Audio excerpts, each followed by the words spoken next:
ওকে, so আমরা ECG paper হাতে নিয়ে প্রথমে কি দেখব? আমাদের প্রবলেম হলে বলো, ইসিজি পেপার হাতে নিয়ে প্রথমে আমরা দেখব পেশেন্টের জেন্ডার আর এজ।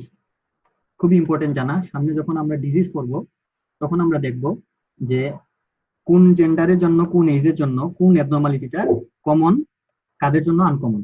ঠিক আছে, এরপরে দেখব আমরা রং প্লেসমেন্ট, বিটটা রং প্লেস করা হয়েছে নাকি কারেক্ট প্লেস করা হয়েছে, নাকি ডেক্সট্রোকার্ডিয়া, বলতেছি এটা আমি ডিটেলসে পরে। এরপরে আমরা দেখব ইসিজি দেখে আমরা চিনব পেশেন্টটা কোনো মেটালিক অবজেক্ট বা বডির সাথে কোনো মেটালিক কোনো কিছু অ্যাটাচ ছিল কিনা। ঠিক আছে, বডির সাথে কোনো ইসিজি করার সময় বডিতে কোনো কবচ, কোনো মেটালিক কোনো অবজেক্ট বডির সাথে রাখা ছিল কিনা, যেটার কারণে ইসিজিটা একটু অন্যরকম আসে। এটা কিরকম আমরা বলবো, ক্যালিব্রেশন, ইসিজির স্পিড আর ভোল্টেজ কোন স্পিডে কোন ভোল্টেজে করা হচ্ছে ইসিজি মেশিনে, সেটা আমরা দেখবো।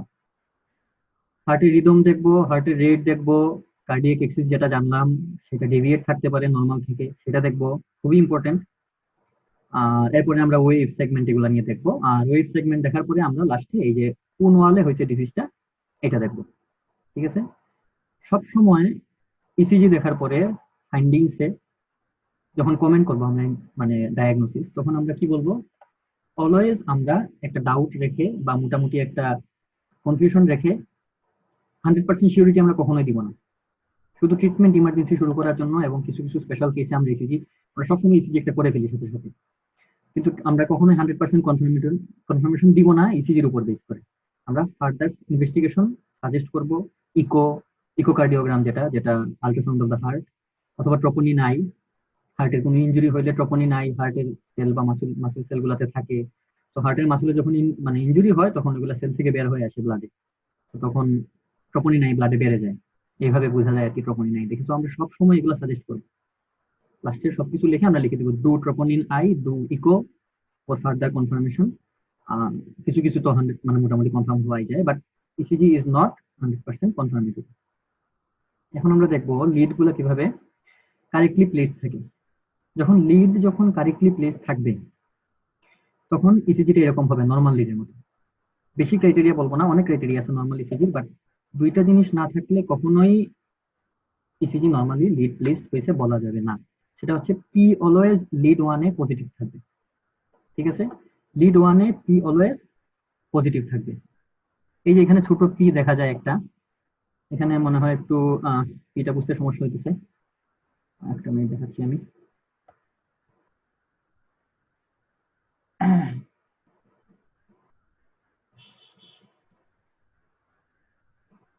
একটা ইসিজি এখানে যদি আমরা দেখি লিড ওয়ানে, এই যে পিটা কি দেখা যায়, এই পিটা, এটা হচ্ছে পি।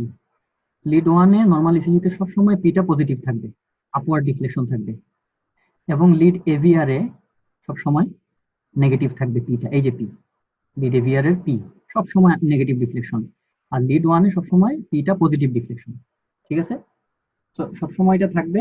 এখন এটা যদি অল্টার থাকে কখনো, তখন আমরা কি দেখবো, যে এই জিনিসটায় কোনো অল্টারেশন আছে বা কোনো সমস্যা আছে, লিডটায় কোনো সমস্যা আছে। আদারওয়াইজ পি অলওয়েজ লিড ওয়ানে পজিটিভ থাকবে এবং এভিআর এ নেগেটিভ থাকবে। ঠিক আছে, এটা সবসময় দেখতে হবে। অনেক সময় পি বোঝা যায় না কিন্তু তাও পজিটিভ থাকে, যেমন এখানে পি বোঝা যাচ্ছে না কিন্তু তাও পজিটিভ আছে, একটু জুম করলে জিনিসটা দেখা যাবে পি পজিটিভ আছে, এটা নর্মাল ইসিজি। আর এই তো এই দুইটা ক্রাইটেরিয়া মাস্ট, লিড প্লেসমেন্ট ঠিক আছে কিনা। লিড প্লেসমেন্ট কখন আমরা বুঝবো রং হয়েছে, সেম আগের ক্রাইটেরিয়াটা উল্টে যাবে, পি অলওয়েজ নেগেটিভ থাকবে রং লিড প্লেসমেন্টে লিড ওয়ানে, আর লিড এভিয়ারে পি অলওয়েজ পজিটিভ থাকবে। যদি আমরা এই ইসিজিটা ভালো করে দেখি, এই যে এটা এখানে হচ্ছে, এটা হচ্ছে পি ওয়েভ, এই যে পি ওয়েভ, আর এই যে এভিয়ারের পি ওয়েভ, এভিয়ারের পি ওয়েভটা। তো এটা হচ্ছে মেইন ইয়েটা। আর এরকম সবসময় এভিআর এর সবসময় নেগেটিভ থাকবে, আর লিড ওয়ানে সবসময় নেগেটিভ থাকবে ইয়েতে। তো এটা মনে রাখতে হবে, এই জিনিসটা জাস্ট নর্মাল লিড প্লেসমেন্টের উল্টা হয়ে যাবে আর কিছু না, নর্মাল লিড প্লেসমেন্টের উল্টা হয়ে যাবে। নর্মাল লিড প্লেসমেন্টে লিড ওয়ানে P always positive, but wrong lead প্লেসমেন্টে পি অলওয়েজ নেগেটিভ। আর নর্মাল লিড প্লেসমেন্টে লিড এভিআরে P always negative, but wrong lead প্লেসমেন্টে লিড এভিআরে পি অলওয়েজ পজিটিভ। ঠিক আছে, তো এই জিনিসটা মাথায় রাখতে হবে। এখন একটা জিনিস আছে, এই জিনিসটার সাথে অনেক সময় লিড রং প্লেস কিনা এটার আরেকটা ডিডি আছে, ডিডি টাইপ। ডিডি বলেই আমি বলি, তাহলে মনে থাকবে বেশি। আমরা জানি V1 থেকে V6 পর্যন্ত আর এর হাইট অলওয়েজ বাড়ে। নর্মাল ইসিজিতে V1 থেকে V6 পর্যন্ত আর এর হাইট অলওয়েজ বাড়ে। যখন লিড প্লেসমেন্ট রং থাকবে তখনও আর এর হাইট বাড়বে। এখানে একটু কম বাড়ছে, বাট এই যে আর, এই যে V2 এর আর, এই যে V3 এর আর, V4 এর আর একটু বেশি, V5 এর আর একটু বেশি, V6 এর, বাট অলওয়েজ বাড়বে। লিড যদি রংও প্লেসড হয় তাও আর এর হাইট বাড়বে। কিন্তু যদি আমার ডেক্সট্রোকার্ডিয়া থাকে তাইলে লিড ওয়ানে সেম রং লিড প্লেসমেন্টের মতো পি অলওয়েজ নেগেটিভ, লিড এভিয়ারে P always positive, wrong lead প্লেসমেন্টের মতো, but R decreases in height. ঠিক আছে, এই ইসিজিটা আমরা দেখি, এই যে ইসিজিটা, এটা যদি আমরা একটু দেখি তাহলে বোঝা যাবে কি, এই যে আরটা আমরা মার্ক করি, এই যে আর কমছে, V3 তে আরো কমছে, V4 এ আরো কমছে, V5 এ আরো কমছে, V6 এ আরো কমছে। এই যে পি ইনভার্টেড লিড ওয়ানে, যেটা রং লিড প্লেসমেন্টও থাকে, লিড এভিয়ারে পি ইনভার্টেড। ঠিক আছে, পি ইনভার্টেড। কিন্তু রং লিড প্লেসমেন্টে V1 এর থেকে V6 পর্যন্ত আর নর্মাল ইসিজির মতো বাড়তে থাকে, কিন্তু ডেক্সট্রোকার্ডিয়াতে P always decreases in height from V1 to V6। Okay, এই জিনিসটা মনে রাখতে হবে। এটা হচ্ছে রং লিড প্লেসমেন্ট আর ডেক্সট্রোকার্ডিয়ার মধ্যে পার্থক্য। এখানে যদি কারো বোঝার কোনো কনফিউশন থেকে থাকে তাহলে বলো, তাহলে আমি সামনে আগে। খুবই কেয়ারফুল ইসিজি দেখেই আমাকে, এই জন্য আমি বলছিলাম প্রথমে যে আমার প্রথমে দেখতে হবে কি, জেন্ডার, এজ, সাথে lead placed normally or wrong or dextrocardia, এটা দেখতে হবে মাস্ট। তো আমরা দেখলাম কিভাবে normal placed or dextrocardia or wrong placement. এই যেটা আমরা অলরেডি বলে ফেলছি যে ডিফারেন্সিয়েট করবো কিভাবে রং লিড প্লেসমেন্ট আর ডেক্সট্রোকার্ডিয়ার মধ্যে। ইসিজি দেখে কিভাবে চিনবো, V1 থেকে V6 are decreases in height, but in wrong lead placement are increases. আরো তো ডেক্সট্রোকার্ডিয়া সাইন গুলো, রাইট সাইডে আমরা এপেক্স বিট পাবো, আমরা অস্কালটেশন হার্ট সাউন্ডে কি পাবো, রাইট সাইড অফ দ্য চেস্টে ম্যাক্সিমাম হার্ট সাউন্ড গুলো আমরা পাবো অস্কালটেশন। আর ultrasonography of the heart, echocardiogram, যেটা মোস্ট কনফার্মেটরি যে কোনো কিছু হার্টের।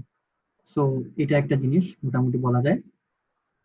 আর কি, আর তো এখানে তেমন কিছু নাই, আমরা এটা ডিফারেন্সিয়েট করছি, আশা করি আরেকজন জয়েন করছি। আচ্ছা, এখন হচ্ছে মেটালিক অবজেক্ট থাকলে বডির কাছে কিভাবে বুঝবো। এই যে মোটা মার্কার আর চিকন মার্কারের দাগ আছে না, আমরা ইসিজি ট্রেসিং গুলো নরমালি কেমন হয়, কলমের কালির মতো মনে হয়, চিকন কলমের কালির মতো। বাট এই যে এখানে কি হবে, মোটা মার্কার দিয়ে একটু দাগ বেশি মনে হবে। এই যে এরকম, জাস্ট যদি বডির সাথে কোনো মেটালিক অবজেক্ট থাকে, বোল্ড হবে, থিকার হবে, স্লার্ড হবে। আর একটা সিমিলার কেস দেখা যায় যদি একটা পার্সন নট রিল্যাক্সড থাকে। ওকে, নট রিল্যাক্সড, যদি নট রিল্যাক্সড থাকে তাহলে কি হবে, তার এরকম হেজি আসবে, একটু একটু স্লার্ড আসবে, ট্রেসিং গুলা এরকম আপ ডাউন আপ ডাউন, অনেক বেশি আপ ডাউন আসবে। তার মানে বোঝা যাবে সে কোনো মানে হেভি কোনো এক্সারসাইজে ছিল, তার কোনো রেস্টলেসনেস ছিল, তার কোনো একটা প্রবলেম ছিল, যাতে সে ফেটিগ অলরেডি, অনেক বেশি শ্বাস নিচ্ছে, ইয়ে করতেছে, যার কারণে ট্রেসিং গুলো এরকম এরকম এলোমেলো আসছে।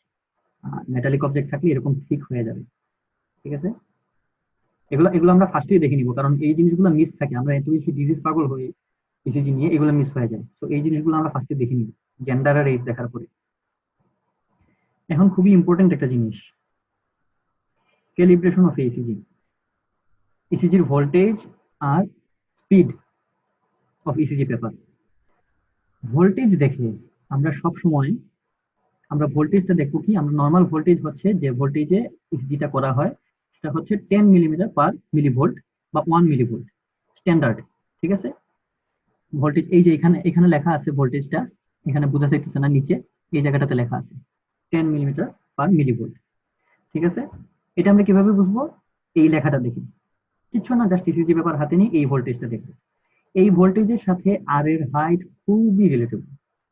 যদি এই ভোল্টেজ কমে, ঠিক আছে, যেমন একটা ইসিজি পেপার হাতে এনে দেওয়া হলো, সেই ইসিজি পেপারে লেখা 5 মিলিমিটার পার মিলিভোল্ট, এখন স্ট্যান্ডার্ড আমরা বলছি 10 মিলিমিটার পার মিলিভোল্ট। স্ট্যান্ডার্ড 10 মিলিমিটার পার মিলিভোল্টে আর এর হাইট যত থাকবে 5 মিলিমিটার পার মিলিভোল্টে আর এর হাইট অর্ধেক থাকবে। সো আমি যদি ভোল্টেজ চেক না করি, আমি যদি একটা 5 মিলিমিটার পার মিলিভোল্টের ইসিজি হাতে নিয়েই বলি যে না এখানে আর এর হাইট তো ছোট, এখানে কোনো প্যাথোলজি আছে, এখানে শর্ট আছে, হবে না। আমাকে ভোল্টেজ দেখতে হবে। যদি 5 millimetre for example 5 millimetre 5 millimetre per মিলিভোল্টে আর এর হাইট যেটাকে থাকবে সেটাকে আমরা স্ট্যান্ডার্ডে চিন্তা করার জন্য দ্বিগুণ করে দিব। সেম, যত কম থাকবে তত বাড়াই দিব। এই জাস্ট ভোল্টেজের সাথে অনেক কিছু রিলেশন আছে, আর দিয়ে মনে রাখো, আমি শুধু আর দিয়ে মনে রাখি। আর এর হাইটটাই ভোল্টেজের জন্য সবচেয়ে বেশি সিগনিফিকেন্ট। ঠিক আছে। আরেকটা জিনিস যেটা এই যেখানে কজ দেওয়া আছে, এটা হচ্ছে সেই কজ যেটা যে ভোল্টেজ স্ট্যান্ডার্ড থাকা সত্ত্বেও অনেক সময় ওয়েভস গুলা স্মল পাওয়া যেতে পারে। ক্রনিক সিওপিডি থাকলে, ব্রঙ্কিয়াল অ্যাজমা থাকলে, পোর পালমোনারি থাকলে অথবা অবেসিটি থাকলে অনেক সময় ছোট পাওয়া যায়। এদের ক্ষেত্রে সাধারণত ওয়েভ গুলা একটু ছোট পাওয়া যেতে পারে। ওকে, ভোল্টেজের সাথে আর এটা মনে রাখলেই হবে। এখন আমরা দেখবো speed of the ECG. Speed of the ECG is normally 25 millimetre per second. একটা ECG paper through the ECG machine passes at a rate of 25 millimeter per second, normal speed. এখন স্পিডের সাথে কিসের রিলেশন? স্পিডের সাথে আর আর ইন্টারভেলের রিলেশন। আর আর ইন্টারভেলটা কি? এই যে নিচে একটা স্ট্রিপ, সবচেয়ে নিচে যে স্ট্রিপটা আছে এখানে ওই যে আর ওয়েভ, এটা আমরা অলরেডি চিনি, আমরা জেনে ফেলছি যে এটা আর ওয়েভ। তো এই আর আর যে গ্যাপটা আছে এটার সাথে এই স্পিডটা রিলেটেড। নর্মালি যখন 25 মিলিমিটার পার সেকেন্ডে আমরা ইসিজি পেপার দেখবো, 25 মিলিমিটার পার সেকেন্ড হচ্ছে একটা স্ট্যান্ডার্ড ইসিজির জন্য নর্মাল স্পিড। সো আর এটার জন্য এটাতে আর আর ইন্টারভেল যত থাকবে সেটাই আমরা কাউন্ট করবো। আর আর ইন্টারভেল আমরা হার্ট রেটের জন্য কাউন্ট করি, রিদম দেখার জন্য কাউন্ট করি। কিন্তু যখন 25 মিলিমিটার অর্ধেক থাকবে, যেমন 12.5 বা 12.5 মিলিমিটার পার সেকেন্ডে কোনো স্পিডে করা কোনো ইসিজি পেপার যখন তোমাকে হাতে দেওয়া হবে, তখন তুমি কি করবে? আর আর ইন্টারভেলটাকে দ্বিগুণ করে চিন্তা করবে। কারণ ওই ইয়ের মতো, ভোল্টেজের মতো, ভোল্টেজ যেমন অর্ধেক হইলে আমরা স্ট্যান্ডার্ডে চিন্তা করার জন্য দ্বিগুণ করে দিয়েছিলাম, এখানে স্পিডও সেম। 25 থেকে যত কমবে আমরা আর আর ইন্টারভেলটাকে ঠিক ততটাই বাড়াই দিয়ে স্ট্যান্ডার্ডের লেভেলে চিন্তা করবো। ঠিক আছে। আর আর ইন্টারভেলটা অলওয়েজ স্পিডের সাথে কোরিলেট করে দেবে সবসময়। 25-এ পেয়ে গেলে তো ভালোই, 25 থেকে কম পাইলে যেমন 12.5-এ পাইলে অলওয়েজ আর আর ইন্টারভেলটাকে দ্বিগুণ, এবং যত কম পাবে এরকম তত বেশি বাড়াই দেবে আর আর ইন্টারভেল। নাহলে হার্ট রেট তুমি ভুল কাউন্ট করবে। তোমার কাছে 12.5 মিলিমিটার পার সেকেন্ডে একটা ইসিজি আসলে যে আর আর ইন্টারভেল থাকবে সেটা থাকবে কম, আর আর এর মধ্যে গ্যাপ থাকবে কম, কারণ সেটা বেশি স্পিডে করা হয়, মানে কম স্পিডে করা হয়েছে, সেটা গ্যাপ থাকবে কম। সো তখন তুমি বলে উঠবে যে না আমার এখানে আর আর ইন্টারভেল সমস্যা। আসলে তো সমস্যা নাই, আসলে তো স্পিডটা কম। তুমি স্ট্যান্ডার্ডে চিন্তা করো না, তাইলেই তো হয়। গেল এটা। এই যে 12.5-এ রেকর্ড করা একটা ইসিজি যদি আমরা এটাকে ধরি, জাস্ট এখানে যদি মনে করো দুইটা লার্জ বক্স থাকে, লার্জ বক্স স্মল বক্স আমরা অলরেডি পড়ছি। এই যে বড় বক্সটা হচ্ছে লার্জ বক্স আর এগুলোর ভিতর ছোট ছোট গুলো হচ্ছে স্মল বক্স। সো 12.5 মিলিমিটার পার সেকেন্ডে যে যতগুলো লার্জ বক্স থাকবে 12.5-এ, এখানে এটাকে ঠিক দ্বিগুণ করে আমরা 25-টা বুঝতে পারি। গেল। এখন খুবই ইম্পর্টেন্ট একটা জিনিস, rhythm of the heart on ECG paper. ঠিক আছে। অলওয়েজ ইসিজি পেপারে, নট অলওয়েজ, ম্যাক্সিমাম টাইম এই যে আমার 12 লিড তো দেওয়া থাকবেই, 1 2 3 এভিআর এভিএল এভিএফ V1 থেকে V6 থাকবেই। সাথে করে নিচে একটা এক্সট্রা, এই 12টার মধ্যে যে কোনো একটা এক্সট্রা আবার রিপিট করা থাকে। কেন? হার্টের রেট আর রিদম কাউন্ট করার জন্য। ম্যাক্সিমাম টাইম সেটা হয় লিড 2, বাট মাঝে মধ্যে V1-ও থাকতে পারে, অন্য লিডও থাকতে পারে। তো পরীক্ষাতে যখন জিজ্ঞেস করবে যে আমার রিদম লিড কোনটা, আনসারটা হবে এরকম যে sir usually lead 2 is repeated on the bottom side of the ECG paper as a rhythm strip. Okay, এটা রিদম স্ট্রিপ বলি আমরা, but it may be V1 or any other lead.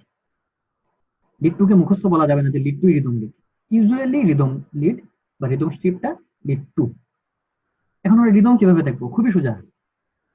Rhythm লিডে দুইটা আর এর মধ্যে যদি গ্যাপ, যেমন first আর আর second আর, first আর এবং second আরের মধ্যে যদি যতগুলো লার্জ বক্স আছে, সেকেন্ড আর থার্ড এর মধ্যে যদি ততগুলো লার্জ বক্স থাকে, থার্ড আর ফোর্থ এর মধ্যে যদি ততগুলো লার্জ বক্স থাকে, ফোর্থ আর ফিফথ এর মধ্যে যদি ততগুলো লার্জ বক্স থাকে, মানে প্রত্যেকটা আর এর গ্যাপে যদি সমান সংখ্যক লার্জ বক্স থাকে, তাহলে ওই ইসিজির রিদম হবে নর্মাল, রেগুলার। ওকে, প্রত্যেকটা আর এর মধ্যে সমান সংখ্যক লার্জ বক্স থাকলে সেটা হবে রেগুলার রিদম। ইরেগুলার রিদম কি বুঝাই যেতেছে? ইরেগুলার রিদম হইতেছে প্রত্যেকটা আর এর মধ্যে রিদম স্ট্রিপে, ঠিক আছে, এই যে এই একটা ইসিজি দেখো, এখানে তিনটা দিছে রিদম লিড হিসেবে। উপরে দেখো একটা দুইটা তিনটা, আমার সব 12 লিড উপরে আলাদা দেওয়াই আছে। নিচে আরো তিনটা লিড আবার রিপিট করছি, V1 2 V5। অনেক সময় প্যাথোলজি থাকলে এরকম রিপিট করা হয়। তো যাই হোক, আমরা এটা এখন জানবো না, আমরা লিড 2 টাই দেখি। তো লিড 2 তে এই যে একটা আর, আমি জুম করে দেখাই জিনিসটা, এই একটা আর, এই আর, আর এই আর এর মধ্যে যে গ্যাপ, এই আর এর মধ্যে সমান গ্যাপ, কিন্তু এই আরটা একটু দূরে। সো এদের মধ্যে লার্জ বক্স প্রথমগুলোর তুলনায় বেশি, সো এটা ইরেগুলার। আবার কমছে, আবার একটু বাড়ছে, আবার কমছে, আবার একটু বাড়ছে। তো এই জিনিসগুলা খেয়াল রাখতে হবে। একদম রেগুলার না ইরেগুলার বোঝাটা খুবই ইম্পর্টেন্ট আমার হার্ট রেট কাউন্টের জন্য। ওকে, এটা হচ্ছে গেল রিদম রেগুলার না ইরেগুলার। রিদম সমান large boxes between the R and R. Heart rate আমরা কিভাবে দেখবো ইসিজিতে? For standard 25 millimetre per speed second speed ECG paper, যদি স্ট্যান্ডার্ড ইসিজি হয়ে থাকে, যদি রেগুলার রিদম হয় এবং যদি স্ট্যান্ডার্ড স্পিড হয়, তাহলে হার্ট রেট ইকুয়াল টু 300 কে দুইটা আর এর মধ্যে যতগুলো লার্জ বক্স আছে ওইটা দিয়ে ভাগ করলেই 30 পেয়ে যাবে।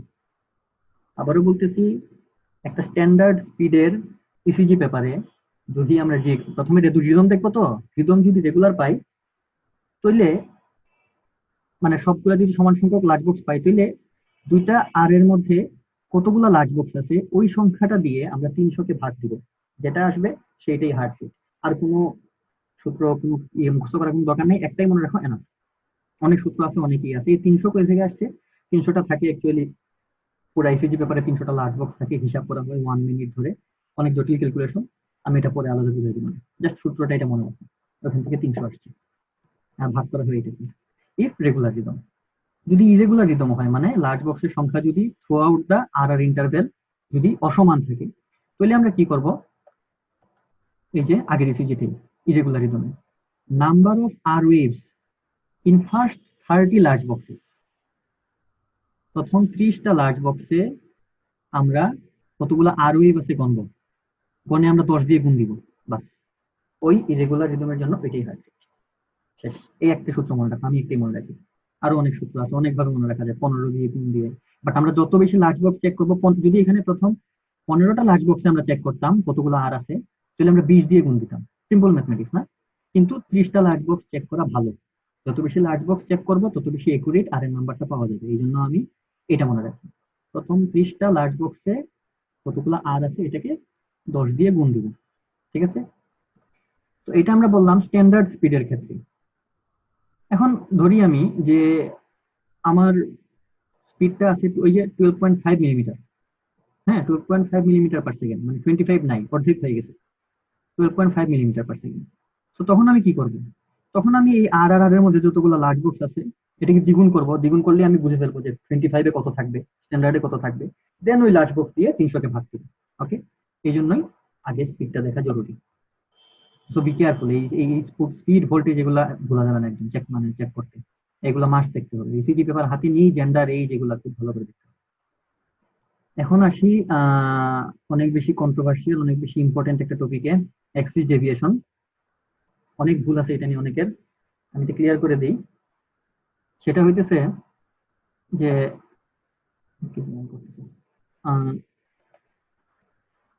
কার্ডিয়াক এক্সিস, হ্যাঁ, আমি এই ছবিটা আমরা ভালো করে দেখি, এইভাবে আমাদের লিড গুলা থাকে, আমরা আগেই বলছিলাম না, আমাদের লিড গুলা এইভাবেই থাকে। এবং আমরা বলছিলাম কি, কার্ডিয়াক এক্সিসটা কোন দিকে থাকে? এই বরাবর, এই যে এই বরাবর আমার কার্ডিয়াক এক্সিসটা থাকে। ওকে, আমার নর্মাল কার্ডিয়াক এক্সিস এই দিকে থাকে। এই যে পিঙ্ক কালারটা আছে না, পিঙ্ক রেঞ্জটা, এটা হচ্ছে এটার জন্য নর্মাল রেঞ্জ। এই রেঞ্জের মধ্যে সে ডানে বামে সুইং করতে পারবে। যদি গ্রিন জোনে চলে যায়, এলইডি লেখা আছে, মানে হচ্ছে লেফট এক্সিস ডেভিয়েশন। যদি এই কার্ডিয়াক এক্সিসটা এইখানে চলে যায়, তাইলে আমরা বলবো লেফট এক্সিস ডেভিয়েশন। যদি এইখানে চলে যায় তাহলে বলবো রাইট এক্সিস ডেভিয়েশন, এই ব্লু জোনে। এখন স্বাভাবিকভাবেই আমার কোয়েশ্চন এখানে জাগতেই পারে যে, আরে ভাই আমি তো ইসিজি পেপার দেখে আর বুঝবো না এখানে লেফট জোনে চলে গেছে, লেফট এক্সিস জোনে চলে গেছে আর এখানে রাইট এক্সিস ডেভিয়েশনে চলে গেছে। আমাকে তো ইসিজি পেপারে বুঝতে হবে। হ্যাঁ, ইসিজি পেপারে কিভাবে বুঝতে হবে? তো কার্ডিয়াক এক্সিসটা আমরা আবার রাখি এইভাবে থাকে, এরকম থাকে। কার্ডিয়াক এক্সিসটা যখন কোনো লিডের সাথে কার্ডিয়াক এক্সিসটা যখন কোনো লিডের সাথে 90 ডিগ্রি করে থাকে তখন পর্যন্ত, কার্ডিয়াক এক্সিস একটা লিডের সাথে 90 ডিগ্রি অ্যাঙ্গেল করে থাকা পর্যন্ত একটা লিড পজিটিভ থাকবে, মানে ওই লিডে কিউআরএস এ আর এর হাইট এস এর চেয়ে বেশি হবে। ঠিক আছে, এরকম হবে। কিউআরএস এ আর এর হাইটটা এস এর থেকে বেশি হবে। ঠিক আছে, এটা হচ্ছে নর্মাল কার্ডিয়াক এক্সিস। সো নর্মালের মধ্যে এই যে লিড 3 এর সাথে অলমোস্ট 90 ডিগ্রি করে আছে। সো তখনও লিড 3টা পজিটিভ, কারণ সে কার্ডিয়াক এক্সিসের সাথে 90 ডিগ্রি করে আছে। যখন কার্ডিয়াক এক্সিস একটু বামে যাবে, এখানে গেল সাপোজ, তখনই কিন্তু 90 ডিগ্রির চেয়ে বেশি তৈরি করে ফেলছে। তখন লিড 3টা হয়ে যাবে নেগেটিভ। কেমন হবে? এই যে আর হবে ছোট, এস হবে বড়। বাট স্টিল আমার এটা পিঙ্ক রেঞ্জে, নর্মাল রেঞ্জের মধ্যে আছে। সো লিড 3 নেগেটিভ আসলে আমি তাও কোনো ডেভিয়েশন বলবো না, কারণ নর্মালের মধ্যে কার্ডিয়াক এক্সিসটা আছে, শুধু যদি লিড 3 নেগেটিভ আসে।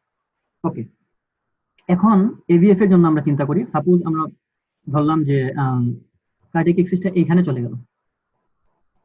সো এই যে এভিএফ, হ্যাঁ, এভিএফ এর সাথে কত অ্যাঙ্গেল করলো? 90 ডিগ্রি। ঠিক আছে, এখন কার্ডিয়াক এক্সিসটা এইখানে চলে গেল। নর্মাল জোনই তো আছে, কিন্তু 90 ডিগ্রির চেয়ে বেশি অ্যাঙ্গেল তৈরি করছে, তাইলে সেটার কিউআরএসটাও নেগেটিভ হয়ে যাবে, এস হবে সেটাতে বড়। স্টিল কার্ডিয়াক এক্সিস নর্মাল জোনে আছে কিন্তু। ওকে, লিড এভিএফ নেগেটিভ আছে। সো এখনো আমার কার্ডিয়াক এক্সিস নর্মাল জোনে আছে এবং লিড এভিএফ নেগেটিভ আসা সত্ত্বেও, কিন্তু যখন এইটা এইখানে থাকবে, মানে এভিএল এর লেভেলে যখন যাবে কার্ডিয়াক এক্সিসটা এই লেভেলে, তখন কি লিড 2 এর সাথে 90 ডিগ্রি করে আছে, রাইট? সো লিড 2 তখনও পজিটিভ। বাট যখন এই গ্রিন জোনে এন্টার করবে এই বাবাদি লেফট এক্সিস ডেভিয়েশন জোনে কার্ডিয়াক এক্সিসটা, তখনই লিড 2 এর সাথে মোর দেন 90 ডিগ্রি তৈরি করে ফেলছে। সো লিড 2 হবে তখন নেগেটিভ। সো লিড 2 নেগেটিভ না আসা পর্যন্ত, মানে লিড 2 তে কিউআরএস এর হাইট আর এর চেয়ে বেশি না আসা পর্যন্ত আমরা কখনোই, নেভার এভার, আমরা কখনোই লেফট এক্সিস ডেভিয়েশন বলবো না। ঠিক আছে, কারণ অনেক স্যাররা এটা বলে থাকে এবং অনেক কমেন্টও আমি দেখছি, অনেক স্যাররা বলে থাকে, কার্ডিওলজিস্ট স্যাররা, মানে কয়েকজনের মিসকনসেপশন আছে যে লিড 3 নেগেটিভ আসছে মানেই কার্ডিয়াক এক্সিস ডেভিয়েশন। আরে ভাই, এটা তো নর্মাল রেঞ্জের মধ্যেই আছে, একটু তো ওইদিকে যাইতেই পারে, লেফট ভেন্ট্রিকুলে সামান্য একটু কন্ডাকশন বেশি হইতেছে, ওই জন্য একটু বামে গেল, সমস্যা কি? তার ঘরের মধ্যেই আছে, ঘরের বাইরে তো আর যায়নি। যখন ঘর থেকে বাইরে গিয়ে বাইরে পা দিবে আরেক বাসায়, তখন লিড 2 খেপে যাবে, তখন লিড 2 এস আসবে নেগেটিভ বড় আর এর থেকে। সো লেফট এক্সিস ডেভিয়েশন বলবো লিড 2 নেগেটিভ আসবে, সিম্পল ম্যাথমেটিক্স। আর রাইট এক্সিস ডেভিয়েশন কখন বলবো? এই যে লিড 1 এর সাথে আমরা দেখতেই পাচ্ছি, এটা হচ্ছে নর্মাল জোন, লাস্ট জোন এদিকে ডান দিকে, এটা হচ্ছে normal zone. So cardiac axis যখন এখানে থাকবে 90 ডিগ্রি করে থাকবে লিড 1 এর সাথে, তখনও নর্মাল লিমিটে আছে না, কিন্তু যখন এখানে চলে যাবে তখন লিড 1 হয়ে যাবে নেগেটিভ, এস এর হাইট হয়ে যাবে লিড 1 এর বেশি। সো রাইট এক্সিস ডেভিয়েশন মানে এই জোনে যখন যাবে তখন লিড 1 হয়ে যাবে নেগেটিভ। ওকে, সো লিড 1 নেগেটিভ না আসা পর্যন্ত আমি কখনো রাইট এক্সিস ডেভিয়েশন বলবো না। দুনিয়ার যে সাথে যে জিনিস বলে ফেলো, আমি কখনো লিড 1 নেগেটিভ না আসলে রাইট এক্সিস ডেভিয়েশন বলবো না, স্পেশালি লিড 2 নেগেটিভ না আসলে আমি লেফট এক্সিস ডেভিয়েশন বলবো না, যে যাই বলো। ঠিক আছে, সো এখন আমরা দেখি, আমি এখানে লেখছি, এক্সপ্লেনেশন গুলো দেওয়া আছে এরকম, যা বলছি তাই। এই যে right axis deviation lead 2 negative, lead 1 negative. ঠিক আছে, এই যে লিড 1 নেগেটিভ আর এস এর হাইটটা কত বেশি। ঠিক আছে, রাইট এক্সিস ডেভিয়েশন আমরা নর্মাল লাইন করছিলাম, এইটুক পর্যন্ত আমার নর্মাল ইয়ে থাকে, এই যে এই নর্মাল লিমিট, সে আর তে চলে গেছে। সো রাইট, এই যে নেগেটিভ আসছে। ঠিক আছে, গেল। আর একটা লেফট এক্সিস ডেভিয়েশন দেখি, এই যে নর্মাল লিমিট ছিল এইটুক পর্যন্ত, নর্মাল লিমিটের বাইরে চলে গেছে, লেফট এক্সিস ডেভিয়েশন হয়েছে, লিড 2 নেগেটিভ আসছে। লিড 3 নেগেটিভ আসবেই, আগেই তো হয়ে গেছে এটা বাম দিকে ঘোরার জন্য, বাট নর্মাল লিমিট ক্রস করলে লিড 2 নেগেটিভ আসবে। So always left axis deviation lead 2 negative চলে, এটা ভুলা যাবে না কিন্তু, এটা এটা খুব ইম্পর্টেন্ট। ইসিজি যে সিরিয়ালে আমি বলছি যে যে জিনিস চেক করতে হবে ওইভাবেই চেক করে গেলে কোনো প্যাথোলজি আশা করি বাদ পড়বে না। এরপরে একটা আমরা একটা ইসিজি দেখি, যেমন এখানে lead 1 negative, but lead 1 negative, lead 2 positive, 3 positive, aVF positive, but lead 1 negative. So এটা কি ইন্ডিকেট করে? Right axis deviation, right. এই যে এস এর হাইট কিন্তু বেশি চলে আসছে লিড ওয়ানে, এই যে এস এর হাইট বেশি চলে আসছে। নর্মালি কিন্তু এরকম থাকে না, নর্মালি এরকম কি থাকে, এরকম থাকে, এস কম থাকে লিড ওয়ানে, বাট এখানে উল্টা চলে আসছে। সো এটা হচ্ছে রাইট এক্সিস ডেভিয়েশন। সেম এই ইসিজি গুলো তোমরা চেক করে নিও। এখানে এটা খুব সূক্ষ্ম ইসিজি, এই যে এটা অনেকে মিস করে ফেলবে। এখানেও কিন্তু এস এর হাইটটা অনেক বেশি, অনেক বেশি না, সামান্য বেশি, কিন্তু এস এর হাইট আরের থেকে বেশি। তো এখানে রাইট এক্সিস ডেভিয়েশন আছে। সো বি কেয়ারফুল, খুব ভালো করে চেক করতে হবে এই জিনিসগুলো। এখানে lead one positive, lead to negative, so left axis deviation. ঠিক আছে, এখানে একটা এক্সাম্পল, এই যে এস এখানে বেশি, এখানে এস এস এর থেকে এখানে কিউ আছে সাথে। যাই হোক, আরেকটা এসে যদি মনে আমি, এটা দেখো তোমরা, এখানে একটু নেগেটিভ, লেফট এক্সিস ডেভিয়েশন। তো আমরা এক্সিস বুঝলাম। এখন আমরা যাব হচ্ছে বিভিন্ন ওয়েভ নিয়ে কথা বলবো, সেগমেন্ট নিয়ে কথা বলবো, দেয়ার অ্যাবনর্মালিটি। বাট এখানে আমি খুব বেশি সময় দিব না। আমি যেটা করব, আমি এখানে সামান্য কথা বলেই আমি নর্মাল ওয়েভ গুলার অ্যাবনর্মালিটি গুলা চিনাই দিয়ে আমি ডিজিজে ঢুকে যাব। ডিজিজ চিনে আমরা আমরা এখানে আসবো আবার। দেন আমরা এটা রিভিউ করলে আমরা বুঝতে পারবো যে অ্যাবনর্মাল যে মানে ওয়েভ গুলার যে অ্যাবনর্মালিটিস গুলো আছে সেটা কেন হইতেছে। ঠিক আছে, আমরা এখানে সামান্য সামান্য কথা বলবো, মানে যেটা না চিনলে আসলে ডিজিজ বোঝা যাবে না। টি ওয়েভ, আমি আগেও বলছি যে মনে রাখার জন্য মিলিমিটার টেকনিক ইউজ করব। হাইট এন্ড ওয়াইড অফ, মানে সবগুলা ওয়েভ ইসিজি পেপারে নর্মাল স্ট্যান্ডার্ডে কতটুকু হাইটে থাকে, কতটুকু ওয়াইড থাকে, সেটা দেখার জন্য আমরা অনলি মিলিমিটার হিসাব করব। One small square even upward, even horizontal 1 millimetre always. তারা যদি এই পর্যন্ত বুঝতে কোনো সমস্যা হয়, সময় আমরা বললেও কোনো সমস্যা নাই, আশা করি সমস্যা হয় নাই। আর এই তো এখন আসলে P wave, always upright and positive in every lead except aVR. কোথায় চেক করবো? পি ওয়েভ আমরা স্পেশালি চেক করবো 2-3 এভিএস। এখন প্রথমে তো ইসিজি পেপার হাতে নিয়ে আমরা লিড ওয়ানে চেক করবো, সেটা আমরা জানি কেন, লিড প্লেসমেন্টের জন্য। বাট ডিজিজ প্যাথোলজি আছে কিনা, অ্যাবনর্মালিটি আছে কিনা, সেটার জন্য আমরা কই চেক করবো? Lead 2-3 aVF, mainly 2। Okay, mainly 2 আর V1, এটা মনে রাখলেই হবে। এইগুলো মুখস্থ করতে হবে, এই জিনিসগুলো মাস্ট। মুখস্থ না করলে বোঝা যাবে না নর্মাল জিনিসগুলো। নর্মাল লিম্ব লিডে হাইট হচ্ছে 1.5 মিলিমিটার থেকে 2.5 মিলিমিটার পর্যন্ত, মানে 1.5 স্মল স্কোয়ার থেকে 2.5 স্মল স্কোয়ার পর্যন্ত। Wide to same. চেস্ট লিডে less than 1.5 millimetre, both height and wide. এটাকে বলা হয় সাইনাস পি। নর্মাল পিটাকে বলা হয় সাইনাস পি। সাইনাস মানে হচ্ছে সাইনাস রিদম বা সাইনাস সার্কিট, এগুলো মানে হচ্ছে সাইনোয়েট্রিয়াল নোড থেকে যে আমার যে হার্টের যে কন্ডাকশনটা শুরু হইতেছে, ওই জন্য আমরা নর্মাল সবগুলো জিনিসকে আমরা সাইনাস বলছি। সাইনাস পি, সাইনাস পির ক্রাইটেরিয়া হচ্ছে এইটা। মানে অ্যাবনর্মালিটি কি কি আছে? পি অ্যাবসেন্ট হইতে পারে, ঠিক আছে, এই যে অ্যাবসেন্ট পি। এটা কি? এটা হচ্ছে আর ওয়েভ, কিউআরএস কমপ্লেক্স টোটালটা, এটার আগে কোনো পি নাই। তো পি অ্যাবসেন্ট থাকতে পারে, পি অ্যাবসেন্টের কোজ হচ্ছে এইগুলা। বাট আমি এই কোজগুলো নিয়ে এখন কিচ্ছু বলবো না, মাথা নষ্ট হয়ে যাবে। আমরা ডিজিজ ওয়াইজ পড়ে এসে এই কোজগুলো মিলাবো, তখন আমরা বুঝতে পারবো যে অ্যাবসেন্ট পি এর এতগুলো কোজ থাকা সত্ত্বেও আমরা কিভাবে এদেরকে আলাদা করি। এই যে অ্যাবসেন্ট পি। এরপর হচ্ছে টল পি। 2.5 মিলিমিটারের বেশি যদি লিডে হাইট হয়, অথবা চেস্ট লিডে যদি 1.5 মিলিমিটারের বেশি হাইট হয়, তাহলে টল পি হবে। এই যে টল পি, কিউআরএস এর আগে টল হয়ে গেছে। কোজগুলো দেওয়া আছে এখানে। ক্রনিক সিওপিডিতে এই যে পিটা পাওয়া যায়, টল এবং নেরো পি, সেটা নাম হচ্ছে পি পালমোনারি। এটুকু আপাতত জেনে রাখো। ক্রনিক সিওপিডিতে পালমোনারি ইয়ে হয় যে অনেক সময় হাইপারটেনশনে টার্ন নেয়, ক্রনিক সিওপিডি অনেক সময় থাকলে আমরা জানি। তখন পালমোনারি হাইপারটেনশন থেকে রাইট ভেন্ট্রিকুলার হাইপারট্রফি হতে পারে, অনেক কমপ্লিকেশন হতে পারে।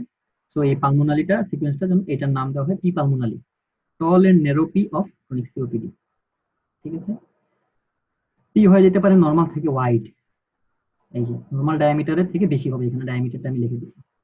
এই যে ক্রনিক রিউমেটিক হার্ট ডিজিজে ডিউ টু মাইট্রাল স্টেনোসিস এটা ওয়াইড হয় এবং দেখতে কিছুটা নোজ শেপড, নাকটা যেরকম থাকে না, আমার আমার না সবারই, এই যে এরকম অনেকটা এরকম থাকে, এরকম।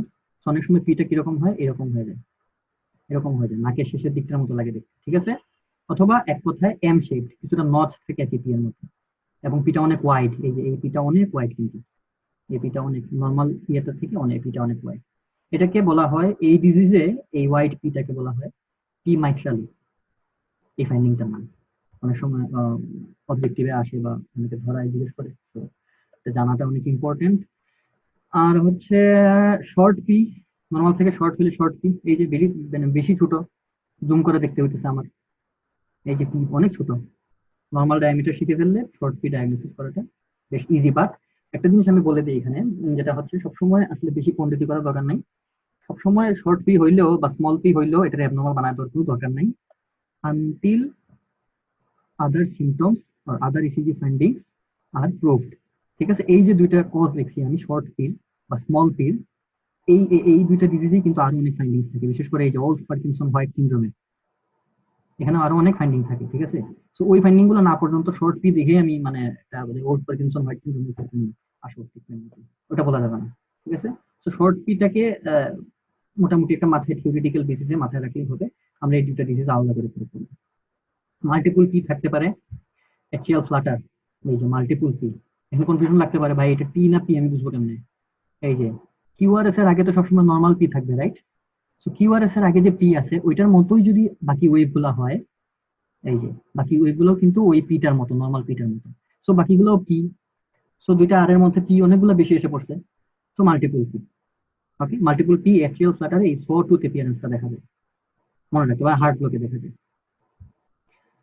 ইনভার্টেড পি হচ্ছে পি ইনভার্টেড থাকে কিসে? লিড টু তে। পি এখন এসে জয়েন করতেছে,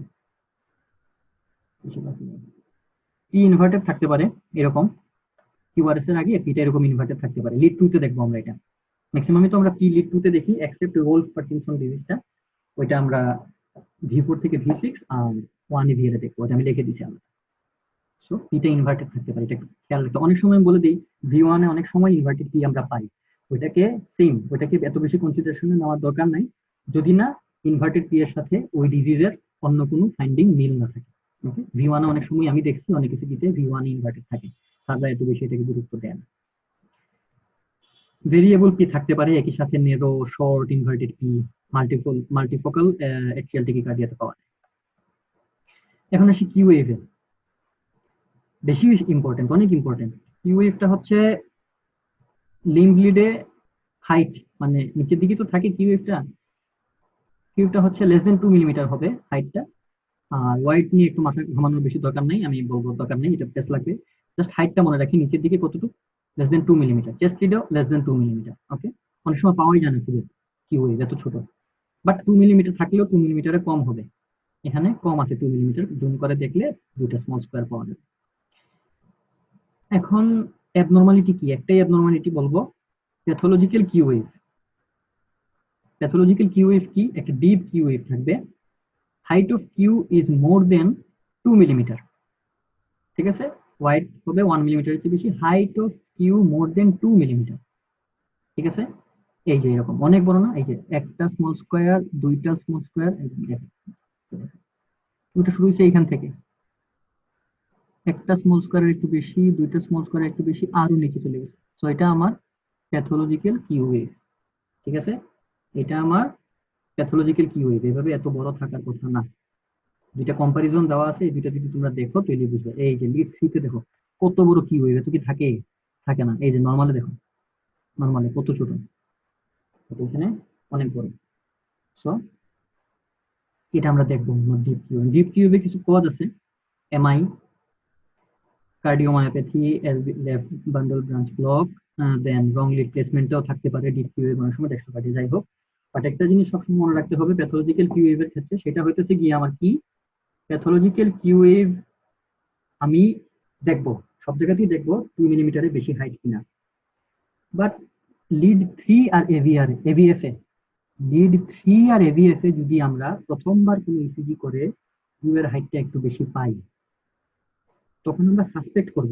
বিশেষ করে ওল্ড এমআইতে কিন্তু কিউ ওয়েভটা পাওয়া যায়। ঠিক আছে, প্যাথোলজিক্যাল কিউটা অ্যাকচুয়ালি ওল্ড এমআইতে পাওয়া যায়, মানে মেইনলি সাজেস্ট করে আর কি, বা কিউটা রিসেন্টও পাওয়া যেতে পারে, ওল্ড এমআইতে পাওয়া যায়। কিন্তু লিড 3 আর এভিএফ এ যদি আমরা পাই, তাও আমরা এখানে এমআই বলবো না। কেন বলি? লিড 3 আর এভিএফ এ নর্মালি 2 মিলিমিটারের বেশি কিউ ওয়েভ আসতে পারে। সেই ক্ষেত্রে আমরা কি বলবো পেশেন্টকে? Ask the patient to hold his breath and then repeat the ECG. আবারও আমরা ইসিজি করবো একটা, যদি 3 আর এভিএফ এ যদি আমরা 2 মিলিমিটারের বেশি পাই। যদি রিপিট ইসিজিতে আবারও আমরা এই প্যাথোলজিক্যাল কিউ ওয়েভটা দেখি এই লিড 3 এন্ড এভিএফ এ, তখন আমরা এমআই সাসপেক্ট করবো এবং আদার এমআই ইনভেস্টিগেশন দিব। তখন আমরা ওল্ড এমআই বা একুইট এমআই যেটাই যে ক্রাইটেরিয়া হয় ওইটা বলবো। বাট এই জিনিসটা মনে রাখতে হবে, লিড 3 এবং এবিএফ অনেক সময় দেখার সময় প্যাথোলজিক্যাল কিউ দেখেই ঠাস করে ওল্ড এমআই আসলে বলে ঘাবড়া দেওয়া ঠিক না, বাকি সিমটম সবগুলো মিলাইতে হবে। আর এই কথাটা মনে রাখতে হবে।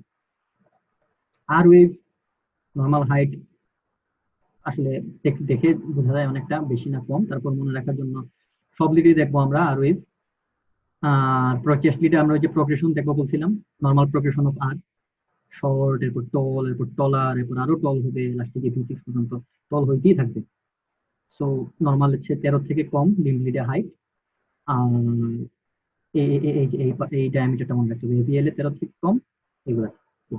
আমরা ডিজিজ বানানোর সময় এই জিনিসটা আরো ভালো বোঝা যাবে। এটা জাস্ট একটু মুখস্থ করে ফেলতে হবে এই জিনিসটা। Poor progression of R wave বলে ফেলছি অলরেডি আমি। এখানে যদি আমি ইসিজিটা জুম করি, V1 এ আর ভাই খুঁজেই পাওয়া যেতেছে না, আর V2 তে আর পাওয়া যেতেছে না, V3 তেও আর অনেক ছোট, V4 এও আর অনেক ছোট, V5 এ একটু বাড়ছে, একটু উকি দিচ্ছে আর কি, আর V6 আর একটু বাড়ছে। তো বেশি very poor progression of R wave, এটা থাকে না। নর্মালি ইসিজিটা আরো বেশি, মানে এখান থেকে লম্বা হওয়া শুরু করে। Poor progression of R wave, এখানে poor progression of R wave একটা কজ কিন্তু ডেক্সট্রোকার্ডিয়া। ডেক্সট্রোকার্ডিয়াতে কিন্তু ইএফ শর্ট থাকে, আর কিন্তু শর্ট থাকে, কাজে এটা এই জিনিসগুলো খেয়াল রাখতে হবে ডিফারেন্সিয়েট করার সময়। আর টল আর নর্মাল ডায়ামিটার থেকে বেশি হইলেই টল আর। আমরা বিভিন্ন hypertrophy, right ventricular হাইপারট্রফিতে V1 V2 তে পাইতে পারি, লেফট ভেন্ট্রিকুলার হাইপারট্রফিতে V5 V6 এ নর্মাল ডায়ামিটার থেকে অনেক বেশি পাইতে পারি। ঠিক আছে, টল আর নর্মাল থেকে বেশি। স্মল আর ভোল্টেজ, স্মল আর এর ক্ষেত্রে আসলে ভোল্টেজটা চেক করতে হবে, ভোল্টেজ ঠিক আছে কিনা। ভোল্টেজ যদি ঠিক থাকে তাহলে স্মল আর থাকলে কোনো প্যাথোলজি চিন্তা করতে হবে। আর যদি ভোল্টেজ দেখি কম এবং আর স্মল, তাহলে বেশি প্যাথোলজি চিন্তা করার দরকার নাই, এটা ভোল্টেজ কমের জন্য আসছে। ঠিক আছে, কজগুলো এখানে আমরা পরে ডিটেলস পরে, ডিজিজ পরে আমরা এটা তুলনা করি। কিউআরএস কমপ্লেক্স, কিউআরএস কমপ্লেক্সটা হচ্ছে নর্মালি থাকে এটা মাস্ট, এটা ডায়ামিটারটা মাস্ট মনে রাখা লাগবে। কিউআরএস কমপ্লেক্সের নর্মাল ডায়ামিটার হচ্ছে 1.5 থেকে 3 মিলিমিটার, জাস্ট ওয়াইড, আর কিছু না, জাস্ট ওয়াইডটা চিন্তা করবো, কারণ এটা কিউ আর এস তিনটা নিয়ে গঠিত। তো কিউ থেকে এস এর শেষ, কিউ এর শুরু থেকে এস এর শেষ পর্যন্ত 1.5 থেকে 3 মিলিমিটারের মধ্যে থাকবে নর্মালি। যদি নেরো হয়, এই যে এখানে অনেক নেরো, একবার চেপে গেছে মনে হচ্ছে, মানে শ্রিঙ্কেজ হয়ে গেছে, যেমন কিউআরএসটা অনেক ছোট হয়ে গেছে, এখানে 1.5 মিলিমিটারেরও কম হরাইজন্টালি যদি আমি মাপি, 1.5 স্মল স্কোয়ারেরও কম পাওয়া যাবে। ঠিক আছে, এখানে এই যে জুম করলে বোঝা যাবে মাত্র 2 ঘর কি 3 ঘর গেছে, 3 ঘরও যায় নাই, 3 ঘরের কম, এই জন্য 1.5 মিলিমিটারের কম পাওয়া যাবে। এই কজগুলো আছে। টেকিকার্ডিয়াতে বেশি হয়, টেকিকার্ডিয়াতে তো আসলে ওই যে আর আর এর গ্যাপ কমে যাবে, তো আমার কিউআরএসটাও নেরো হয়ে যাবে, ওই জন্য টেকিকার্ডিয়াতে এগুলো বেশি পাওয়া যায়। ওয়াইড কিউআরএস অনেক ইম্পর্টেন্ট, বিভিন্ন ভেন্ট্রিকুলার কমপ্লেক্স আছে, একটোপিক বিট আছে, ফিব্রিলেশন আছে, ওইগুলাতে এই ওয়াইড কিউআরএসটা পাওয়া যাবে। এই যে এই কিউআরএসটা যদি আমি দেখি, আমার এটা হচ্ছে নর্মাল কিউআরএস, এটা হচ্ছে নর্মাল কিউআরএস, বাট এই যে ওয়াইড কিউআরএস কতটুক গেছে, হ্যাঁ, এটা কিন্তু আবার এখানে কিন্তু টি ইনভার্সন হয়ে গেছে, হ্যাঁ, এটা কিন্তু টি ওয়েভ, এটাকে এস ভাবলে কিন্তু ভুল হবে। এখানে শুধু আর আছে প্রেজেন্ট, আর আছে, এই যে এই হচ্ছে আমার আর, এটা নিচে নেমে টি ইনভার্সন হয়ে গেছে, এখানে টি ইনভার্সন আছে, এটাকে কনফিউজ করা যাবে না। এবং এই যে আমার টোটাল কিউআরএস কমপ্লেক্সটা অনেক ওয়াইড, অলমোস্ট 4 বক্স চলে গেছে। 4 বক্স মানে 4টা স্মল স্কোয়ার, মানে হচ্ছে মোর দেন 4 মিলিমিটার, সো 3 মিলিমিটারের বেশি। তো এটা হচ্ছে প্যাথোলজি আর নর্মাল। ঠিক আছে, আর এই তো ওয়াইড কিউআরএস আছে। আর হচ্ছে টি ওয়েভ দেখবো, আমি ওয়েভ গুলা শেষ করে দিই আজকে, ওয়েভ গুলা 2 মিনিট লাগে ওয়েভটা নিয়ে শেষ, এরপর আগামী দিন থেকে সেগমেন্ট দিয়ে শুরু করবো না, আজকে আধা ঘন্টা হয়ে গেছে অলরেডি। টি ওয়েভটা দেখবো সব জায়গায় নর্মাল আছে কিনা, টি ওয়েভটা দেখবো। টি ওয়েভ দেখার পরে আর 2 থেকে 5 মিলিমিটার হচ্ছে নর্মাল, চেস্ট লিডও 2 থেকে 10 মিলিমিটার পর্যন্ত T wave normal, height, only height. ঠিক আছে, এভিআর ছাড়া দেখবো, এভিআর দেখে কনফিউজ হয়ে যাবে না। আর কি, আর এই তো টি ওয়েভের অ্যাবনরমালিটিটা আমরা দেখি, টি ইনভার্সন থাকতে পারে। ইউজুয়ালি টি ইনভার্সন ইসকেমিয়া ইন্ডিকেট করে, এটা সারা জীবনের জন্য মুখস্থ করে ফেলতে হবে, মনে রাখতে হবে। টি ইনভার্সন ইউজুয়ালি ইসকেমিয়া ইন্ডিকেট করে, যেখানেই আমরা পাবো ওই লিড গুলাতে, যেমন আমি বলছিলাম V1 থেকে V5 অথবা V6 পর্যন্ত আমরা কি বলি, অ্যান্টেরিয়র ওয়াল, রাইট। সো এই যে এখানে দেখো V1 এ টি ইনভার্সন, V2 তে দাগ দিয়ে দেখাই সুবিধা হবে বোঝার জন্য, V1 এ টি ইনভার্সন, V2 তে টি ইনভার্সন, V3 তে আছে, V4 এ আছে, V5 এ আছে। তো V1 থেকে V5 পর্যন্ত না, তো এটাকে আমরা বলতে পারি কি অ্যান্টেরিয়র ওয়াল ইস্কেমিয়া। ঠিক আছে, অ্যান্টেরিয়র ওয়াল ইস্কেমিয়া। তো আমরা একটা জিনিস শিখে গেলাম এখানে, অ্যান্টেরিয়র ওয়াল ইস্কেমিয়া হলে কিরকম আসতে পারে, কারণ T always indicates maximum time inversionটা ischemia, but may be present in V1 to V3 normally in children and female less than 40 years. যদি শুধু V1 থেকে V3 থাকে তাহলে আমরা সেটাকে নর্মাল হিসেবে ধরে নিব ফিমেলের ক্ষেত্রে, less than 40 years। শুধু যদি V1 থেকে V3 থাকে, এই যে কজ আছে, ডিটেলস পরে বলবো। চিলড্রেন যদি less than 18 years টি ইনভার্সন পাওয়া যায়, সেটাকে জুভেনাইল টি ওয়েভ প্যাটার্ন বলে। সেটা আমরা কোনো ভালভুলার হার্ট ডিজিজ আছে কিনা সাসপেক্ট করবো, আদার ক্লিনিক্যাল সাইন সিমটমস আমরা কোরিলেট করবো মাস্ট। ওকে, আর টল পিগড টি 5 মিলিমিটারের বেশি লিম্ব লিডে অথবা 10 মিলিমিটারের বেশি চেস্ট লিডে যদি পাই, এই যে এত লম্বা টি ওয়েভ, এখানে হাইপারক্যালেমিয়া হতে পারে, আরো অনেকই আছে। হাইপারক্যালেমিয়াতেই বেশি অ্যাকচুয়ালি এত লম্বা টল পিগড, টল এবং পিগড একটা পিক হয়েছে, টল এবং পিগ টি ওয়েভ আমরা এখানে পাইতে পারি। এই আর কি, এইটুক দিয়ে আমরা এটা মোটামুটি বুঝতে পারবো। আমরা টোল টি ওয়েভ আছে, স্মল টি ওয়েভ আছে, স্মল টি ওয়েভটা খুবই ছোট। এটা এটা এটা দোকান নেই, এটা এটা দেখে টেস্ট লাগছে, স্মল টি ওয়েভ জানার দোকান নেই, রিডিং করে নিলে একবার বোঝা যাবে, এত সিগনিফিকেন্ট না। ইউ ওয়েভ পাইতে পারি আমরা মাঝে মধ্যে। ইউ ওয়েভটা কি, যখন ব্রেডিকার্ডিয়া থাকে ম্যাক্সিমাম টাইম তখন একটা ইউ ওয়েভ অ্যাপিয়ার করে। টি ওয়েভের পরে একটা এক্সট্রা আপওয়ার্ড ডিফ্লেকশন অনেক সময় অ্যাপিয়ার করতে পারে। এই যে ইউ ওয়েভ এখানে লিখেই দিছে, ডাইরেক্ট মানে ডাক দিয়ে দিছে অলরেডি, ইউ ওয়েভ। এই যে অনেক সময় টি ওয়েভের পরে ইউ ওয়েভ। এখন প্রশ্ন উঠতে পারে, ভাই এটা টি না এটা পরের পি নাকি এটা মাল্টিপুল পি? হ্যাঁ, এটা মাল্টিপুল পি না, এটা আলাদা করা যাবে বাকি পি গুলার মরফোলজি দেখে। এই যে পিটা কিন্তু এখানে একরকম, কিন্তু ইউটা একটু ফ্ল্যাট এন্ড একটু নিচু মনে হইতেছে, আবার টিটা এটা, ঠিক আছে। সো এটা ইউ ওয়েভ, এটা টি এর সাথেও মিলে না, এটা পি এর সাথেও মিলে না, এটা ইউ ওয়েভ। বারবার দেখতে দেখতে দেখতে দেখতে জিনিসগুলা ক্লিয়ার হওয়া লাগবে, আদারওয়াইজ কনফিউশন লাগবে, টি না ইউ, কনফিউশন লাগবে। সো ইউ নর্মালি পাওয়া যায় ব্রাডিকার্ডিয়াতে, অ্যাথলেটে অনেক সময় ব্রাডিকার্ডিয়া হয় আমরা জানি। তো ব্রাডিকার্ডিয়া হলে অনেক সময় ইউএফটা এপিয়ার করতে পারে। প্রমিনেন্ট ইউএফ হাইপোক্যালেমিয়াতেও পাওয়া যায়, ঠিক আছে। এই যে এখানে অনেক প্রমিনেন্ট ইউএফ, টি এর সাথেও মিলে না, পি এর সাথেও মিলে না। তো এগুলো একটু খেয়াল করতে, এবং ইউএফ থাকলে আদার, আমি বলবো কি ইউএফটা যদি আমরা সাসপেক্ট করি, আমরা ক্লিনিক্যাল সাইন সিম্পটম গুলো কোরিলেট করে আমরা শিওর হয়ে এরপরে বলবো। শুধু আমরা এটা দেখেই আমরা ইউএফ বলে হাইপোক্যালেমিয়া বলে দিব না, আমরা সাথে করে তার পটাশিয়াম ব্যালেন্সটা দেখবো, আমরা আদার ফিচার গুলো দেখবো, পটাশিয়ামের মানে পটাশিয়াম ইয়ে থাকলে যেমন মাসকুলার উইকনেস থাকে, ওইগুলো আমরা দেখবো, দেখে আমরা ইয়ে করবো। পিয়ার ইন্টারভেল খুবই মজার একটা জিনিস, আমরা অলরেডি বলছি। পিয়ার ইন্টারভেল কি? পিয়ার ইন্টারভেল হচ্ছে পি এর শুরু থেকে কিউআরএস কমপ্লেক্সের শুরু পর্যন্ত, ঠিক আছে। পি এর শুরু থেকে কিউআরএস কমপ্লেক্সের শুরু পর্যন্ত হচ্ছে পিয়ার ইন্টারভেল বলা হয়। পিয়ার ইন্টারভেল নর্মালি 3 মিলিমিটার থেকে 5 মিলিমিটার পর্যন্ত ওয়াইড থাকতে পারে। এর থেকে যখন বেশি থাকবে প্রলং পিয়ার ইন্টারভেল, ঠিক আছে। হার্ট ব্লকে আমরা প্রলং পিয়ার ইন্টারভেল পাই, যেমন এখানে মোর দেন 5 মিলিমিটারের বেশি পিয়ার ইন্টারভেল আছে। সো পিয়ার ইন্টারভেল প্রলং, তখন আমরা দেখবো এটা হার্ট ব্লকের কোনো আদার ফিচারের সাথে যায় কিনা, গেলে আমরা তখন সেটাকে হার্ট ব্লক বলবো। সো পিয়ার ইন্টারভেল দেখা তো অনেক জরুরি। শর্ট পিয়ার ইন্টারভেল থাকতে পারে ওই ওই ওই দুইটা ডিজিজে, তখন পিয়ার ইন্টারভেল শর্ট থাকলে তখন আমরা এই দুইটা ডিজিজের মধ্যে একটা সাসপেক্ট করবো, পার্কিনসন হোয়াইট নাকি লোন গ্যানন লেভিন সিনড্রোম, এলজিএল সিনড্রোম। তখন আমরা আদার ফিচারগুলো মিলাই কনফার্ম হবো যে শর্ট পিয়ার ইন্টারভেলটা কিসের জন্য হয়েছে। 3 মিলিমিটারের চেয়ে কম হবে, এখানে 3 মিলিমিটারের চেয়ে কম আছে, যদি তোমরা ক্লোজ করে দেখো 3টা স্মোস্টারের চেয়ে পিয়ার ইন্টারভেল কম আছে। এসটি সেগমেন্ট, এসটি সেগমেন্ট আমি বলছিলাম আইসোইলেকট্রিক লাইনে থাকবে, এই যেটা নরমাল আইসোইলেকট্রিক লাইনে আছে। চিনবো কিভাবে? আমি যে টেকনিকে মনে রাখছি সেটা হচ্ছে জে পয়েন্ট। জে পয়েন্ট কি? জে পয়েন্ট হচ্ছে এস ওয়েভ যেখানে শেষ হয়, এস ওয়েভটা যেখানে শেষ হয় এবং এসটি যেখানে শুরু হয়, এই দুইটা জাংশনে যে পয়েন্টটা থাকে এইটা হচ্ছে জে পয়েন্ট, ঠিক আছে। নরমালি এটা আইসোইলেকট্রিক লাইন বরাবর এই বেজেই থাকে এসটিটা, মাঝে মধ্যে এলিভেটেড হয়ে যেতে পারে। এই যে নরমাল বেজলাইন থেকে, নরমাল যদি বেজলাইন আমরা এটা টানি, এই যে কতটুকু উপরে উঠে গেছে, ঠিক আছে। জে পয়েন্ট এলিভেশন দেখে আমরা এসটি এলিভেশন ধরি, জে পয়েন্ট এলিভেটেড হচ্ছে তার মানে এসটি এলিভেটেড হচ্ছে। অনেক সময় এরকম থাকতে পারে, এই যে দেখায় যেমন এটা তো আর এস, এরকম থেকে জে পয়েন্ট জায়গায় আছে, এরকম থেকে এসটিটা একটু এলিভেটেড হয়ে টি হয়ে যেতে পারে। তখন অনেকে বলে দেয় যে দেখে এটা এসটি এলিভেটেড, বাট না, জে পয়েন্ট কিন্তু বেস লাইনে আছে আগের সেগমেন্ট গুলোর সাথে। সো ভালো করে দেখতে হবে জিনিসটা, যে পয়েন্টটা এলিভেশন হয়েছে কিনা। Joining point of ending of S wave and starting of ST segment, এটা দেখবো। নর্মালি লিম্ফ লিডে 1 মিলিমিটার পর্যন্ত এলিভেশন অ্যাকসেপ্টেবল, চেস্ট লিডে 2 মিলিমিটার পর্যন্ত এলিভেশন অ্যাকসেপ্টেবল, এর বেশি হলে প্যাথোলজি আছে। এই যে অ্যাবনরমালিটিজ এসটি এলিভেশন, এখানে তোমরা যদি কাউন্ট করে দেখো তাহলে দেখবা লিম্ফ লিডে, এখানে চেস্ট লিড না দেখাইছি তো, চেস্ট লিডে তো এখানে 2 মিলিমিটারের থেকে বেশি আছে। তো যদি ভালো করে যদি দেখো এই যে এইটা যদি দেখো ভি2টা, এই দেখো এখানে হচ্ছে যে পয়েন্ট থাকার কথা, বা যে পয়েন্ট এখানে, এই যে এখানে চলে গেছে।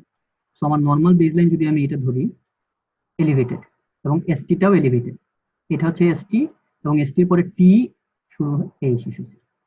তো এইভাবে এসটি এলিভেশনটা এই যে এইখানে এই যে পয়েন্ট নর্মাল থেকে আপওয়ার্ড 2 মিলিমিটার আপওয়ার্ড। সো এটা বুঝে ফেলতে হবে এসটি সেগমেন্টটা এইভাবে এসটি এলিভেশন হয়েছে কিনা। কজ আছে বিভিন্ন, আমরা ডিজিজ করার সময় বুঝবো, বাট এসটি এলিভেশন এইভাবে চেক করবে।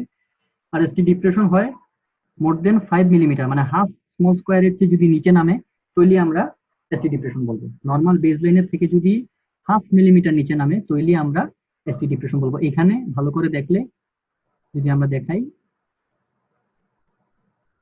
এই যে এটা হচ্ছে বেসলাইন, আর এই যে পয়েন্ট, এই যে পয়েন্ট, ঠিক আছে, এটা হচ্ছে আর এই এস উঠলো উপরে, এই যে পয়েন্ট, এই যে এসটি সেগমেন্ট টি ইনভার্সন উপরে, তো যে পয়েন্টটা নিচে নেমে গেছে, তো এসটি ডিপ্রেশন, ঠিক আছে। আর নর্মাল এসটি থাকবে নর্মাল জায়গায়, ওকে। আবার এখানে আছে এসটি এলিভেশন, এই যে এখানে উঠে পুরো এই যে পয়েন্ট, এই যে পয়েন্ট রিয়েল এসটি এলিভেশন আছে এখানে, এই যে এখানে এসটি এলিভেশন। তো এটা ভালো করে দেখতে হবে জিনিসটা, এসটি এলিভেশন না ডিপ্রেশন আছে। এই আর পিআর সেগমেন্টটা আমরা ডিজিজ করানোর সময় বলে দিব, পিআর সেগমেন্ট কি, ইউটি ইন্টারভ্যালও আমরা ডিজিজ করানোর সময় বলে দিব। এগুলা এত বেশি গুরুত্ব দিয়ে মনে রাখতে গেলে অন্য সেগমেন্টগুলো ইম্পর্টেন্স হারাই ফেলবে। তো এগুলা এই এসটি সেগমেন্ট পর্যন্ত এভাবে মনে রাখা ভালো, আলাদা আলাদা। নর্মাল ডায়ামিটার গুলো মুখস্থ করে ফেলবে, আর বাকি দুইটা আমরা ডিজিজ করানোর সময় ডিটেলস আলাদা, কোনটাতে কি এলিভেশন ডিপ্রেশন থাকে। বাট নর্মাল ডায়ামিটারটা প্লিজ তোমরা মুখস্থ করে ফেললো, ওয়াইড বা হাইট যেটার ক্ষেত্রে যেটা দরকার, তাহলে আমরা ডিজিজের সময় আমরা ভালো করে আইডেন্টিফাই করতে পারবো কোনটা abnormal. ST depression always indicates ischemia, just like T inversion. ST depression always indicates ischemia, মনে রাখতে হবে, ঠিক আছে। এখানে লিড 3 তে ST ডিপ্রেশন হয়েছে, লিড 3 তে হয়েছে, এবিএস এও হয়েছে, রাইট। সো দেখি আমরা লিড 3 আর এবিএস কিসে বলছিলাম, ইনফেরিয়র ওয়ালে বলছিলাম না।